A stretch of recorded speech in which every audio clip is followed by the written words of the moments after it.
Hello, friends. There is a number I need you to hold in your mind for the next 20 minutes. That number is $156,000. That is how much a married couple can lose in lifetime Social Security income from one early claiming decision. And it is a decision that cannot be undone. If you were born before 1966 and you have not locked in your Social Security retirement claim yet, this warning is for you. The system will process whatever you ask for. It will not stop you and force the comparison first. It will not show you the earnings test trap, the tax exposure, or what happens to your spouse's check after you are gone. But I will, starting with the cut that hits on day one. Hello, friends. If you are between 62 and full retirement age right now, or you are married to someone who is, then at least one of the next 5 sections applies to you directly. And if you are married, 2 of them almost certainly do. Grab a pen. I'm going to walk through 5 pieces of this decision that most people never compare side by side before they file. Mark the ones that apply to your situation. Write down the numbers, because the application itself will not stop you and ask whether you have done any of this first. These claiming rules, earnings limits, and tax thresholds shift from year to year, and nobody at the Social Security Administration calls you when they change. Nobody mails you a side-by-side comparison before you lock in your benefit. The people who subscribe to this channel find out before the money slips away. Subscribe now and let's get into it. Before we go any further, I need to address something, because people hear a warning like this and immediately sort themselves into one of 2 groups. The first group is comfortable, some savings, maybe a pension, a paid-off house, and they figure Social Security is not really their main concern. It is a nice supplement, but not worth spending 20 minutes on.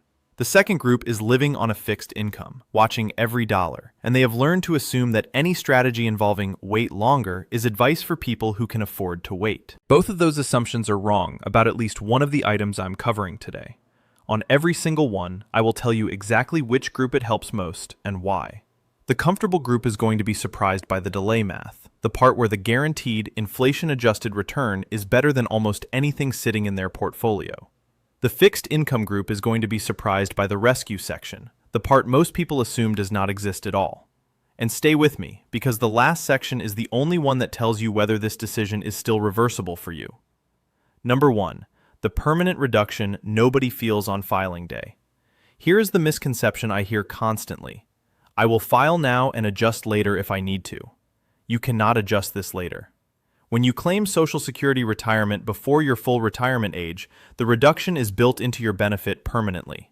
Not for a year, not until you turn 67, for life. Your full retirement age depends on when you were born. If you were born in 1955, it is 66 years and 2 months. Born in 1956, 66 and 4 months. Born in 1957, 66 and 6 months. Born in 1958, 66 and 8 months. Born in 1959, 66 and 10 months. And if you were born in 1960 or later, your full retirement age is 67. Now here is the math that matters. If you were born in 1960 or later, and you claim at 62, your retirement benefit is cut by 30%. If you were born in 1959, it is cut by about 29.17%. And if you are filing on a spouse's record at 62, the cut is even steeper, up to 35% for the 1960 and later group.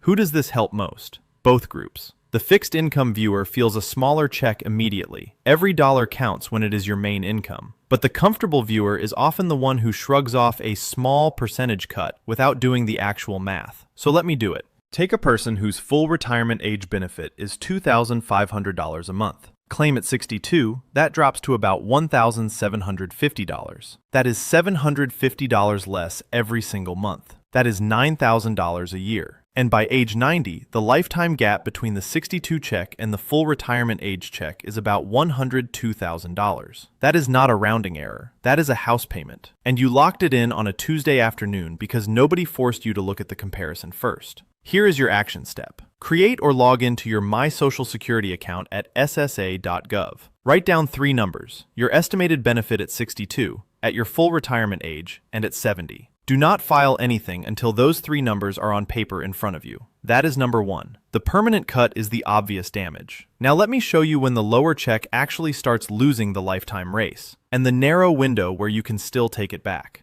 Number 2. The break-even math and the narrow do-over. The most common pushback I hear is this. If I wait until 70, I lose 5 or 8 years of checks. I will never catch up. I understand why that feels true, but the math says otherwise for most people. If you were born in 1943 or later and you delay past your full retirement age, Social Security adds 8% per year in delayed retirement credits. Not 8% once, 8% every year you wait, up to age 70. On that same $2,500 full retirement age benefit, waiting to 70 pushes the check to about $3,100 a month. That is $1,350 more per month than the $1,750 you would get at 62. The break-even point, the age where the total dollars collected at 70 pass the total collected at 62, lands around age 80 years and 4 months in this example. After that, every single month is pure gain. And the average 62-year-old in reasonable health is likely to live well past that line. Now here is the part most people do not know exists. If you already filed and you realize it was too soon, there is a rescue, but it is narrow. You have up to 12 months after your benefit was approved to withdraw the claim entirely. You do that on Form SSA 521. But there are conditions. You can only do it once, and you have to pay back every dollar of benefits you received, plus any benefits paid to family members on your record, plus withheld Medicare premiums, taxes, and garnishments. Someone in the comments asked me about this exact situation. Consider a retired bookkeeper named Carol, 62, outside Tulsa. She claimed early after hearing that Social Security might change, and she locked into a check about $750 below her full retirement age amount. 8 months in, she started running the numbers and realized the long-run cost. The repayment hurdle at that point was about $14,000. That is not nothing. But compare $14,000 now against a permanently reduced check for 25 or 30 years, and the math made the decision for her. She contacted SSA and asked about Form SSA 521 while she was still inside the window. If you are already past that 12-month window, but you have reached your full retirement age and you are not yet 70, there is a second option. You can voluntarily suspend your benefits. That is not the same as a withdrawal. It does not erase the earlier reduction, but it lets delayed credits start building again from the point of suspension. Here is your action step. If you already filed, call 1-800-772-1213 or visit your local SSA office. Use these words: I want to know whether I am still within the 12-month withdrawal window for my retirement claim, and if not, whether I can suspend benefits at full retirement age. The deadline that matters is 12 months after your benefit was approved. That is number 2. And the smaller check is only the first layer of the damage. Number 3. The 2026 still working trap. I need you to hear this one carefully, because everything I have covered so far is about the size of your check. This section is about what happens to that check and your tax return if you keep earning income after you claim. Here is what most people assume. I will claim now and keep working part-time. The only question is whether I feel like retiring. That is not the only question, not even close. If you are under your full retirement age for all of 2026 and you are collecting Social Security, the earnings test kicks in at $24,480. Every $2 you earn above that limit, Social Security withholds $1 from your benefits. In the year you reach your full retirement age, the threshold is higher, $65,160, and the withholding rate drops to $1 for every $3 above the limit, counting only earnings before the month you hit FRA. Who does this hurt most? The fixed income viewer, the person who claimed early precisely because they needed cash now and planned to keep working to fill the gap. This is the group that walks straight into a withholding they did not see coming. Let me put real numbers on it. Say you earn $34,480 in 2026. That is $10,000 over the $24,480 limit. Social Security withholds $5,000 from your benefits that year, and that is only the first hit. The second hit is taxes. Your combined income for Social Security taxation purposes is your adjusted gross income, plus any tax-exempt interest, plus half of your Social Security benefits. If that combined number is above $25,000 as a single filer, or above $32,000 married filing jointly, some of your Social Security becomes taxable. And if it crosses $34,000 single or $44,000 joint, up to 85% of your benefits can be subject to federal income tax. In our example, a $1,750 monthly benefit is $21,000 a year. Half of that is $10,500. Add $25,000 in part-time wages, and the combined income is $35,500. That is above the $34,000 single filer line, which means up to $17,850 of that benefit could be exposed to taxation. A part-time job meant to fill the gap just created a two-sided problem. About $5,000 withheld by Social Security and up to $17,850 of the benefit exposed to tax rules. And you are still collecting the permanently reduced check from claiming early. Now, I want to be honest about one thing, because I am not here to overstate this. The earnings test withholding is not a permanent confiscation. Social Security reviews your earnings record and can recalculate your benefit later to account for the months that were withheld. But the recalculation does not undo the early claim reduction itself. The base is still lower. The near-term cash flow hit is still real. And the tax exposure does not get recalculated away at all. Here is your action step. Before you file, call 1-800-772-1213. Use the exact words, "I am under full retirement age. I expect about dollars in earnings in 2026, and I want to know how the earnings test will affect my benefits before I file." One call, one question, before you lock anything in. That is number 3. If you are married, the next mistake is bigger than the last two, because now you are not shrinking one check, you are shrinking the household floor. Number 4, the married couple mistake that looks harmless at 62. Here is the conversation I hear from couples constantly. We may as well both take it as soon as we can. 2 checks are better than waiting. And I understand the logic. But when both spouses claim at 62, they are not just accepting 2 smaller checks today. They are locking in a lower floor for the household, including the check that survives after one of them dies. Let me walk through how this works.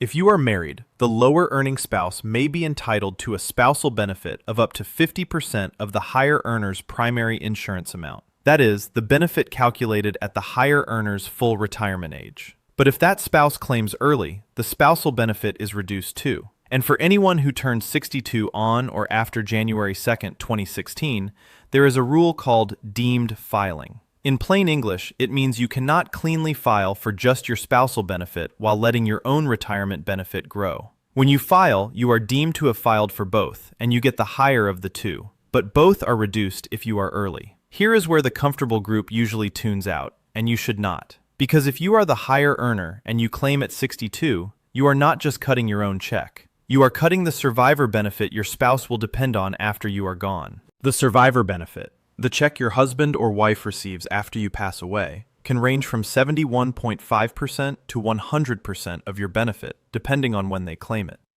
And here is the detail that changes the math for every married couple. Delayed retirement credits carry into the survivor calculation. If the higher earner waits to 70 and builds that check up to $3,100, the surviving spouse's benefit is based on that higher number. If the higher earner claims at 62 and locks in $1,750, the survivor benefit is based on that lower number. For the rest of the surviving spouse's life, who does this help most? Both groups, but especially couples where one spouse earned significantly more than the other, and that describes a very large share of married households in this age range. Consider a married couple I hear from constantly. A situation like Ray, 63, and Linda, 62, outside Knoxville. He was an electrician, she was a school secretary. His full retirement age benefit is $2,500. Hers is $1,000. They were both ready to file at 62. If they both claim at 62, the household gets about $2,450 a month. His $1,750 plus her $700. But if Linda claims at 62 and Ray waits until 70, the household picture changes. From age 70 on, they are collecting about $3,800 a month. Her $700 plus his $3,100. That is a $1,350 monthly difference once both checks are running. That is $16,200 a year. And if both of them live to 90, the household gap is about $156,000. And that is before you even count what happens when one of them dies. If Ray claimed at 62 and passes first, Linda's survivor benefit is based on his $1,750. If he waited to 70, her survivor benefit is based on $3,100. That is the difference between getting by and not getting by, for every remaining month of her life. Here is your action step. Before either spouse files, log into My Social Security and use the spouse's benefit estimator. Run 2 scenarios. Both claim at 62 versus the lower earner claims now and the higher earner waits to 70. Use these words when you call SSA or sit down together. We want to compare both claim at 62 versus lower earner now and higher earner at 70, including the survivor effect. That is number 4. Now for the question that matters most if you are already worried you move too fast. Can this still be fixed? Number 5. Is it still reversible? This is the section I promised you at the beginning. The one that tells you whether the door is still open. Here is the misconception. Once I file, that is that. There is nothing I can do. That is not entirely true. But the window is narrower than most people expect, and it comes with conditions. The first option is a full withdrawal. If your benefit was approved less than 12 months ago, you can file Form SSA 521 and withdraw your retirement application entirely. If approved, it is as though you never claimed. Your benefit resets, and delayed credits can start building if you are past your full retirement age. But the withdrawal is a one-time option. You can only do it once in your lifetime, and you have to repay everything. Every dollar of benefits you received, every dollar paid to family members on your record, plus any withheld Medicare premiums, taxes, and garnishments. In our running example, 8 months of a $1,750 check is $14,000 to send back, and that is before the extras are added. The system does not send you a reminder when the 12-month window is about to close. It does not flag your account. It does not call. The clock runs silently, and when it is done, this option is gone. The second option is voluntary suspension. If you are already past the 12-month window, but you have reached your full retirement age and you are not yet 70, you can ask SSA to suspend your benefits. During suspension, delayed retirement credits accumulate at 8% per year. You are not erasing the early reduction from the months you already claimed, but you are building the check back up from the point of suspension forward. Suspension is available by phone or in writing. You do not need a special form. Who does this help most? Both groups. If you are on a fixed income and you filed early out of necessity, knowing that these options exist, even if the repayment is steep, is the difference between being trapped and having a path. If you are comfortable and you filed early out of convenience, the repayment may be manageable, and the long-run gain far exceeds the short-run cost. Here is your action step, and this is the most important one in the entire script. If you have already filed, call 1-800-772-1213 or go to your local SSA office. Say this: I want to know whether I am still within the 12-month withdrawal window for my retirement claim, and if not, whether I can suspend benefits at full retirement age. If you have not filed yet, do not submit the retirement application until you have 3 numbers on paper: your benefit at 62, at full retirement age, and at 70, plus your expected 2026 earnings, and if you are married, the spouse and survivor comparison. That is number 5. So here's the full picture. The permanent reduction that can cut a $2,500 check to $1,750 for life if you file at 62 without running the comparison. The delay premium that can push that same check to $3,100 by 70 with a break-even that most healthy adults will pass. The 2026 still working trap that can withhold thousands in benefits and expose most of that check to federal tax on top of the lower base. The married couple mistake that shrinks not just one check but the household floor, including the survivor benefit your spouse will depend on for the rest of their life. And the narrow rescue window, withdrawal within 12 months or suspension after full retirement age, that exists only for some people, only for a limited time, and only if you know to ask. The application screen does not warn you that the cut is permanent. The government does not stop you and run the break-even math. The earnings test does not explain itself before the withholding starts. The spouse rules do not force a household comparison before you file. And the do-over window does not stay open just because you regret the decision. Being entitled to a benefit and claiming it at the right time are two different things. The gap between them is information, and that is exactly why this channel exists. Now I want to ask you to do one thing before you close this. Think of one person, a spouse, a sister, a church friend, or that one neighbor who keeps saying they are just going to take Social Security at 62 and get it over with. Send them this. Not because they are being careless, but because the system will happily let them lock in the wrong number without ever forcing the comparison. And an SSA-funded study found that American adults correctly answered only 50.7% of Social Security retirement knowledge questions. Half. That is not a knowledge gap. That is a coin flip on a decision that affects every month of the rest of your life. Subscribe, share this with someone you know who has not locked in their Social Security claim yet, and I'll see you in the next one.